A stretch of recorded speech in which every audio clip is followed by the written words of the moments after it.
నువ్వు ఉత్సాహంగా తిరుగుతూ ఉంటే మొత్తం ప్రపంచం నీ నేస్తమవుతుంది. ఎప్పుడు పడుకొని ఉంటే నీ చాప కూడా నిన్ను ఏవగించుకుంటుంది. మరచిపోలేని మనుషులు, వదులుకోలేని బంధాలు ప్రతి ఒక్కరి జీవితంలో కొన్ని ఉంటాయి. నాయకత్వం అనేది బలాన్ని బట్టి నిర్ణయిస్తే అడవిని ఏనుగు పాలించేది, సింహం కాదు.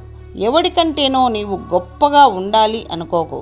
నీ గతం కంటే ఇప్పుడు బాగుంటే చాలనుకో. ఎందుకంటే ఆశ పుట్టినంత త్వరగా అవకాశం పుట్టదు. మంచినీళ్లు విలువైనవని తోచకపోవచ్చు, కానీ ఆ నీరే ఎడారి ప్రాంతంలో ప్రాణాన్ని నిలిపే అమృతమవుతుంది.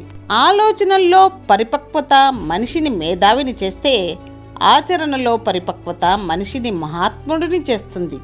మనసు అదుపు, మాట పొదుపు, బంధాల దగ్గర ఓర్పు, సాటి మనసుకు ఓదార్పు, ఇవే జీవితానికి నిజమైన గెలుపు. ప్రస్తుత కాలంలో కొంతమంది మనుషుల మనస్తత్వం ఏమిటో తెలుసా? బాగుపడితే చూడలేరు, బాధపడుతుంటే ఓదార్చలేరు. తమ తప్పులు దాచుకొని ఎదుటివారి తప్పులను వెతుకుతారు. ఒక వ్యక్తి సమాజంలో ఏ హోదాలో ఉన్నప్పటికీ తోటి వారిలోని లోపాలను తొలగించి వారిని చక్కదిద్దడానికి తోడ్పడేవాడే మానవ జాతికి నిజమైన ఉపకారి అవుతాడు. నిజం నీతిగా ఒంటరి అవుతుంది. అబద్ధం నమ్మిస్తూ నటిస్తూ దగ్గరై మోసం చేస్తుంది. మహాత్ములు మనోబలాన్ని కలిగి ఉంటారు. దుర్బల మనుషులు కోరికలు మాత్రమే కలిగి ఉంటారు. విడిపోవడం తప్పదు అనుకున్నప్పుడు అది ఎంత త్వరగా జరిగితే అంత మంచిది. మధ్యతరగతి కుటుంబాలకు సమస్యలనేవి ఇంట్లో నిత్యావసర సరుకుల్లాంటివి, ఎప్పుడూ ఉంటూనే ఉంటాయి. నీ మనసులో ఎన్ని కష్టాల అలజడులు చెలరేగినా బయటపడకుండా సముద్రం వలె ఎప్పుడూ గాంభీర్యంగా ఉండడం అలవాటు చేసుకో. వెళ్ళే వాళ్లను వద్దనకు, వద్దన్న వాళ్లను వెతకకు, నీ కోసం వెతికే వాళ్లను వదులుకోకు. అలవాట్లు ఆయుధాల్లాంటివి. మంచివైతే జీవితాన్ని పైకి లేపుతాయి, చెడ్డవైతే పైకి లేచిన జీవితాన్ని కూడా కింద పడేస్తాయి. ఉన్నది ఉన్నట్లు చెప్పే వాళ్ళను దూరం చేసుకుంటాం, లేనిది ఉన్నట్లు చెప్పే వాళ్ళను ఈజీగా నమ్మేస్తాం. మనం నిజం తెలుసుకునే లోపే నిజంగా అభిమానించే వాళ్ళను కోల్పోతాం.